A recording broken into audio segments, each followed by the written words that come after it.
তুমি তুমি কাটাকুটি খেলতে পারো দুর্গা? না, আরেকটা ভালো খেলা আছে। হ্যাঁ, ফুল ফল নাম দেশ। হ্যাঁ, ধরো ধরো তোমার কাছে একটা কাগজ আছে আর আমার কাছে একটা কাগজ আছে। হ্যাঁ, এবার মনে করো খেলাটা শুরু হলো ক দিয়ে। তাহলে ক দিয়ে তোমাকে একটা করে ওই ফুল ফল আর দেশের নাম লিখে ফেলতে হবে, আর আমাকে লিখে ফেলতে হবে। আর কেউ যাতে কারোটা দেখতে না পায়, ধরো মানে তোমার কাগজটা যাতে আমি দেখতে না পাই, আর আমার কাগজটা যাতে তুমি।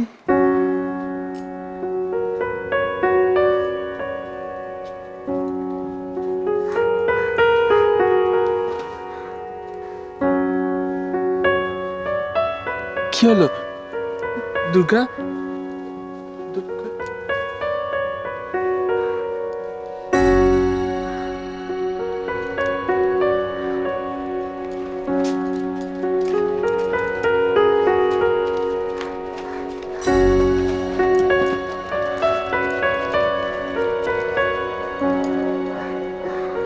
মনে করো যেন বিদেশ ঘুরে মাকে নিয়ে যাচ্ছি অনেক দূরে।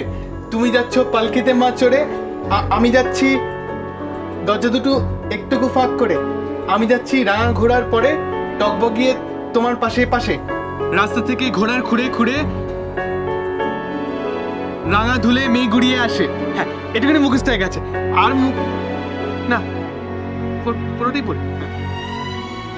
এমন সময় হারে রে রে রে রে, ওই যে কারা আসতেছে ডাক ছেড়ে।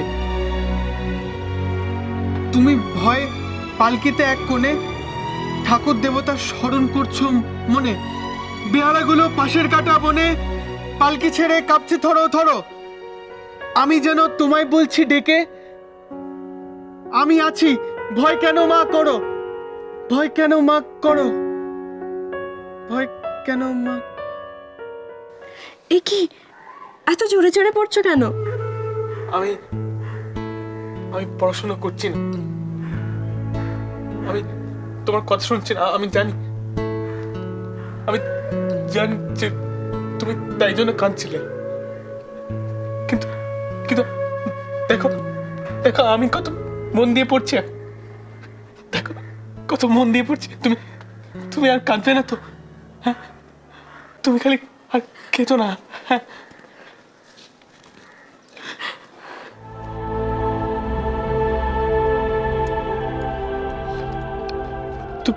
তুমি বিশ্বাস করো, আমি পড়বো, আমি পড়বো। হ্যাঁ, আমি তোমায় কোনোদিন কষ্ট দেবো না। তুমি তুমি আর কেঁদো না, খালি তুমি কেঁদো না।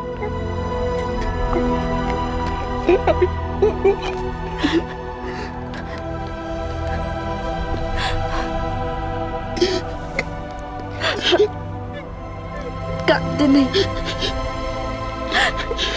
পড়তে হয়।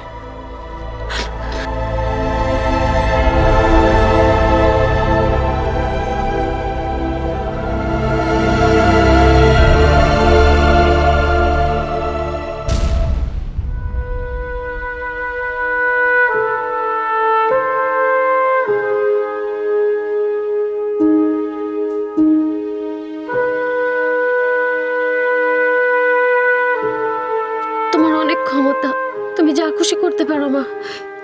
কিন্তু একটা কথা আমি তোমাকে বলছি, এইভাবে মিথ্যে দিয়ে সত্যিকে দাবিয়ে রাখা যায় না।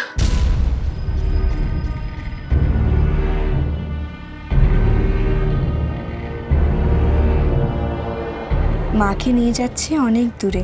রাস্তা থেকে ঘোড়ার খুঁড়ে খুঁড়ে রাঙা ধুলোয় মেঘ উড়িয়ে আসে। সন্ধে হলো সূর্য নামে পাটে, এলেম যেন জোড়া দিঘির মাঠে।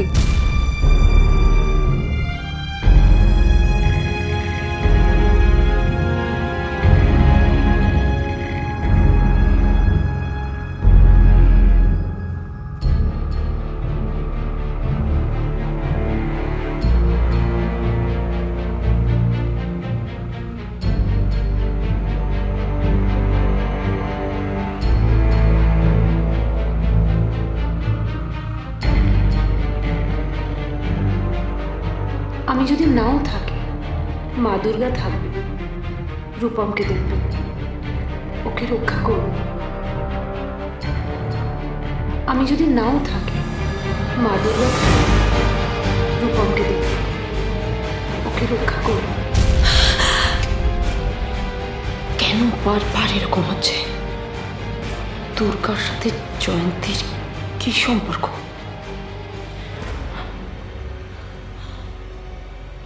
আমি যদি নাও থাকি, মা দুর্গা থাকবে, রূপমকে দেখবে, ওকে রক্ষা করবে। মা দুর্গা, মা দুর্গা, মা দুর্গা। মা দুর্গার উপর বড় বেশি ভরসা ছিল জয়ন্তীর।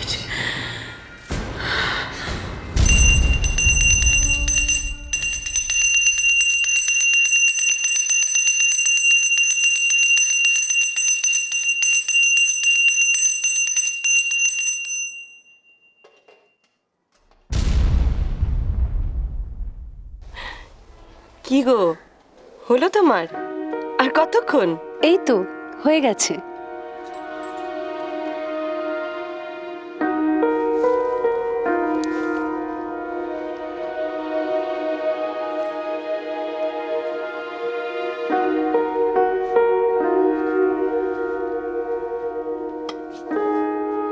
নাও দিদি, প্রসাদ নাও।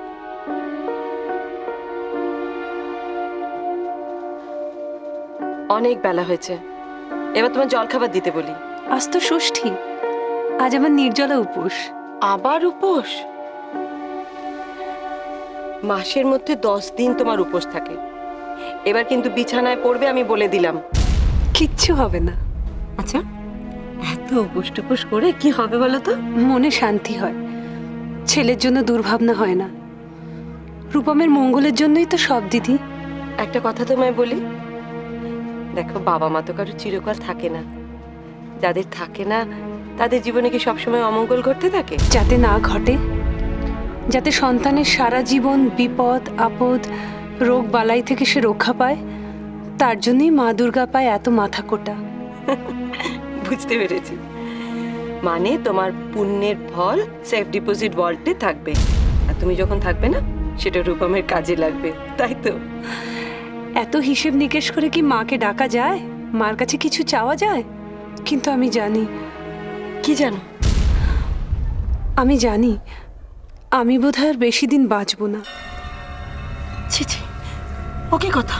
ঠিকই বলছি দিদি, আমি হয়তো থাকবো না, কিন্তু আমার রূপম থাকবে। আমি মা দুর্গার পায়ে রূপমকে সঁপে দিয়েছি। আমি যদি নাও থাকি, মা দুর্গা তো থাকবেন। উনি রূপমকে সমস্ত বিপদ থেকে রক্ষা করবেন। আর তাছাড়া তাছাড়া তাছাড়া ছেলে বড় হচ্ছে না, আজ বাদে কাল ওর বউ আসবে। মা দুর্গার আশীর্বাদে দুর্গা প্রতিমার মতো ওর বউ হবে। আজ আমি রূপমের কল্যাণের জন্য প্রার্থনা করছি, কাল ওর বউ করবে। মা দুর্গা সারা জীবন রূপমকে সব বিপদ থেকে রক্ষা করবেন। তুমি দেখো দিদি।